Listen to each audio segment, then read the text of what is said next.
Seminar اس کے انتظام و انصرام کرنے والی جو کمیٹی تھی، اس میں ہمارے جامعہ کے اساتذہ شامل ہیں۔ انہیں مبارکباد پیش کروں گا کہ انہوں نے بڑی محنت کی، لوگوں سے ملے، لوگوں کو دعوت دی اور اتنا خوبصورت پروگرام آج منعقد ہوا۔ مختلف سیاسی جماعتوں کے رہنما ہمارے اس پروگرام میں تشریف لائے۔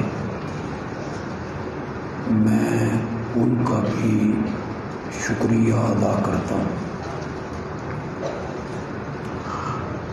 تقریریں، خطابات، بیانات آپ بڑی دیر سے سن رہے ہیں۔ موضوع محدود ہے اور خطباء کی تقریروں میں یقیناً تکرار بھی ہوا ہوگا۔ میں صرف ایک بات آپ سے عرض کروں گا۔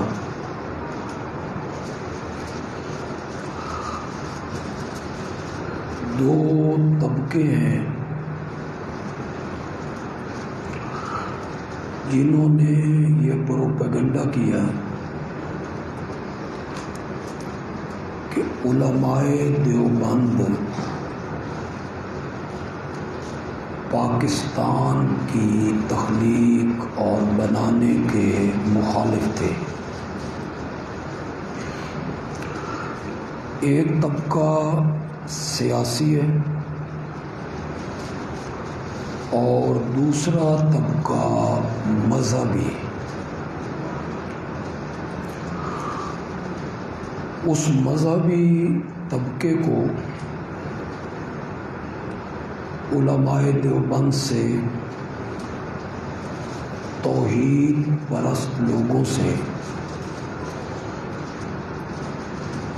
مقابر پرستی کے خلاف آواز اٹھانے والوں سے قدرتی بیر ہے۔ وہ ہر موقع پر علماء دیوبند کی تحقیر میں لگے رہتے ہیں۔ سیاسی لوگ جو اس بات کا پروپیگنڈا کرتے ہیں کہ علماء دیوبند پاکستان کی تخلیق اور بنانے کے مخالف تھے، میں ان سے گزارش کروں گا کہ پاکستان اور ہندوستان کی جو تقسیم ہوئی،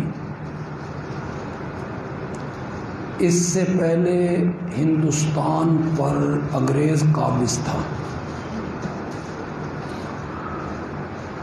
اس کا کوئی بھی انکار نہیں کر سکتا۔ انگریز حکومت کرتا تھا، اس نے اپنے پنجے گاڑ لیے۔ ادنا فہم و شعور رکھنے والا انسان یہ سمجھتا ہے کہ جب تک انگریز ہندوستان سے نہ نکلتا تو پاکستان بارز وجود میں انگریز کو نکالنا ضروری تھا، پھر پاکستان بننا تھا، اس سیاسی طبقہ کو میں چیلنج کرتا ہوں کہ انگریز کے خلاف جد و جہد کرنے میں، انگریز کو ہندوستان سے نکالنے میں تمہارے کسی لیڈر نے ایک دن بھی قربانی دی ہو تو پیش کرو، لے آؤ ہمارے سامنے۔ تمہارے کسی لیڈر نے انگریز سے بغاوت کرتے ہوئے جیل کاٹی ہو، کالا پانی بھگتا ہو، پھانسی کے پھندے کو چوما ہو؟ یہ جو آج بڑے فن خوان سیاسی ہیں، یہ انگریز کے گھوڑوں کی مالش کیا کرتے تھے، یہ انگریزوں کے بوٹ پالش کرتے تھے، انہیں گھوڑی پال مربے ملتے تھے، کئیوں کو انگریز نے 100 مربے دیے کہ یہ غدار تھے اور انگریز کے خلاف بغاوت کرنے والوں کی نشاندہیاں کرتے تھے۔ انہوں نے مربے لیے، ان کے بوٹ پالش کیے، اور علماء دیوبند، شیخ الہند مولانا محمود حسن دیوبندی رحمۃ اللہ علیہ مالٹا میں 5 سال کی قید کاٹ رہے تھے، حضرت مولانا حسین احمد مدنی رحمۃ اللہ علیہ مصائب برداشت کر رہے، جلا وطن کیے، کالا پانی بھگتا، پھانسیوں کے پھندے کو چوما، اور انگریز کو ہندوستان سے نکالنے پہ مجبور کی۔ ہندوستان سے نکلنا پڑا انہیں جب انہوں نے، مولانا نے ابھی بیان کیا، مولانا ابوالکلام آزاد سے جب جج نے پوچھا تمہارا پیشہ کیا ہے، اس نے کہا پیشہ تو بتاتا ہوں، لکھو گے؟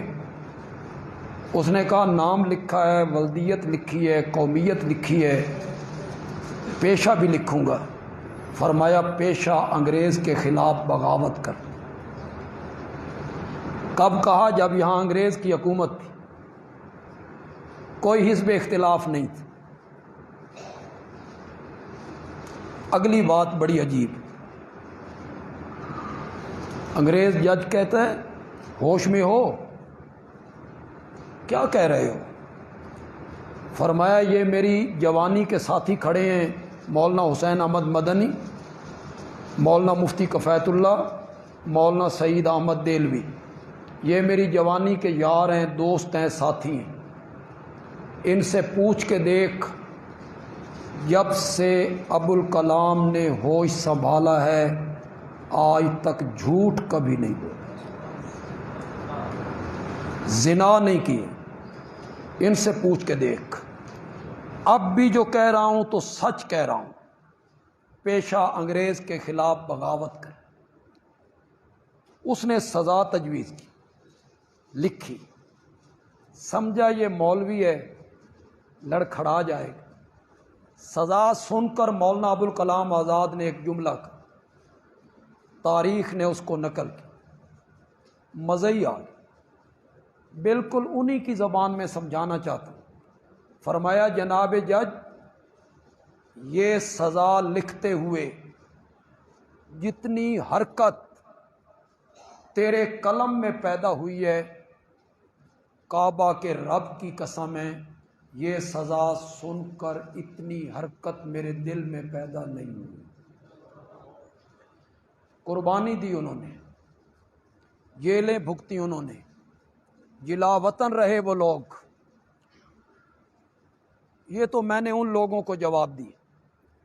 وقت بڑا مختصر ہے اور میں اختصار کے ساتھ بات کرنا چاہتا ہوں۔ وہ جو مذہبی طبقہ ہے، آپ میری طرف توجہ رکھیں گے، وہ جو مذہبی طبقہ ہے جو علماء دیوبند کو طعنہ دیتے ہیں کہ انہوں نے پاکستان بنانے کی مخالفت کی تھی. میں نے عرض کیا نا، یہ میری بات آپ نے غور سے سن، اس میں تھوڑا سا طنز بھی ہوگا. انگریز کے خلاف ہمارے اکابر نے جد و جہد کی، جیلیں بھگتی، قربانیاں دی، اور جو مذہبی جماعت ہے نا، جو ہمیں تانا دیتے ہیں کہ انہوں نے پاکستان کی مخالفت کی تھی، جب ہمارے علماء انگریز کے خلاف جنگ کر رہے تھے تو اس مذہب کا جو بانی ہے نا، اس کی عمر 2 سال تھی. اس ویلے کچھا بھی کو نہیں سی پایا جس وقت ہمارے علماء قربانیاں دے رہے تھے، جس وقت ہمارے اکابر قربانیاں دے رہے تھے. آزادی تو ہمیں ملی، بظاہر ہم ہندوستان سے آزاد ہوئے، لیکن یہ جو ابھی ایک بچے نے نغمہ پڑھا، یہ تمہارا پاکستان ہے، یہ ہمارا پاکستان ہے، نہیں، یہ بیوروکریٹ کا پاکستان ہے، یہ سیاسی لوگوں کا پاکستان ہے، جنہوں نے اس ملک کو گنڈیری کی طرح چوسا ہے اور اب تک اسے چوس رہے ہیں. یہ ان کا پاکستان ہے. میرا اور آپ کا پاکستان کیا ہے؟ ہم غریب لوگ بجلی کے بل مہنگائی کی چکی میں پس رہے ہیں.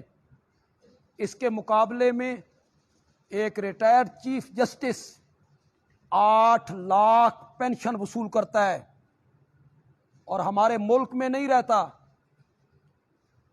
بھی دوسرے ملک میں ہے، یہاں رہنا بھی گوارا نہیں کرتا.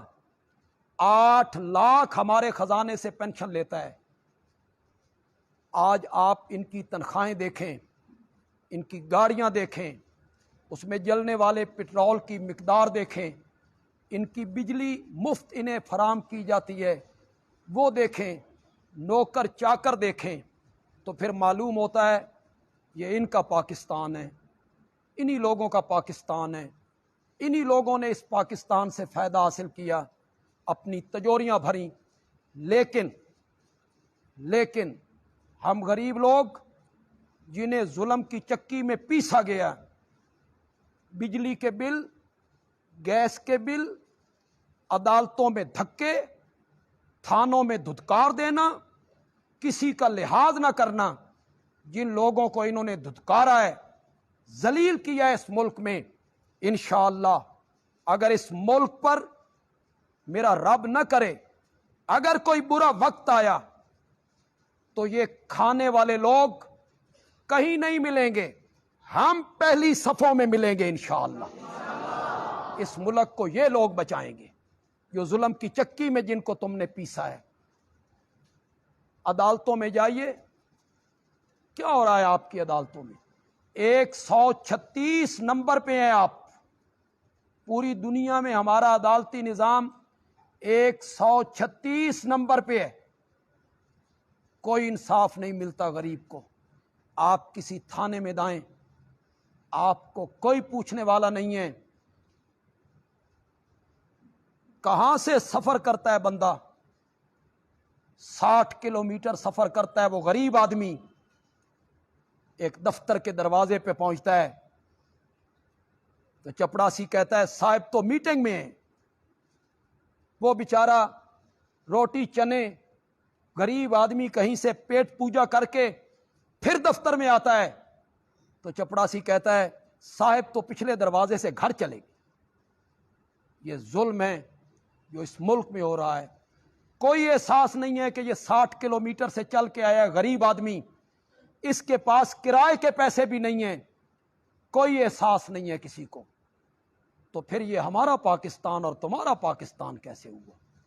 یہ پاکستان تو ان لوگوں کا ہے جنہوں نے، کیا کہوں میں، یہ پارلیمنٹ کے ممبر، یہ سینٹ کے ممبران، ان کی آپ مراعات پڑھیں، ان کی آپ تنخواہیں دیکھیں، ان کا آپ یومیہ مراعات ان کی دیکھیں. آپ حیران ہو جائیں گے، وکیلوں کی ایک کھیپ ہے، 100 سے زیادہ وکیل، 4 صوبوں کا ملک اور 100 سے زیادہ وکیل، ان کو محکمے نہیں ملتے، وزیر بنا دیے گئے، محکمے نہیں ملتے۔ صدر ایوب خان اس ملک کے صدر تھے، مشرقی پاکستان بھی ہمارے ساتھ تھا، جو آج بنگلہ دیش ہے وہ بھی ہمارے ساتھ تھا، مغربی پاکستان جس میں عام موجود ہیں، دونوں بنگلہ دیش اور پاکستان، ان کے وزیروں کی تعداد صرف 8 تھی، 8 وزیر پورے پاکستان کو کنٹرول کرتے۔ وہ جو وزیروں کی تنخواہیں ہیں، ان کے پروٹوکول ہیں، انہیں مراد دی جاتی ہیں، کہاں سے آتی ہیں؟ یہ ہمارے بجلی کے بل، یہ ٹیکس ہمیں نچوڑا گیا اور ہمیں نچوڑ کے انہیں پالا گیا ہے۔ میں عمرے سے واپس آیا تو سب سے پہلی سلامی مجھے واپڈا نے پیش کی۔ مجھے کہا گیا کہ مسجد کے 1 میٹر کا بل 1,04,000 روپے آپ کا انتظار کر رہے ہیں۔ آپ اندازہ لگائیں کہاں سے کہاں معاملہ پہنچ گیا ہے۔ اللہ اس ملک کو سلامت رکھے، اللہ اس ملک کو تا قیامت سلامت رکھے، اللہ اسے گرم ہوا بھی نہ لگنے دے۔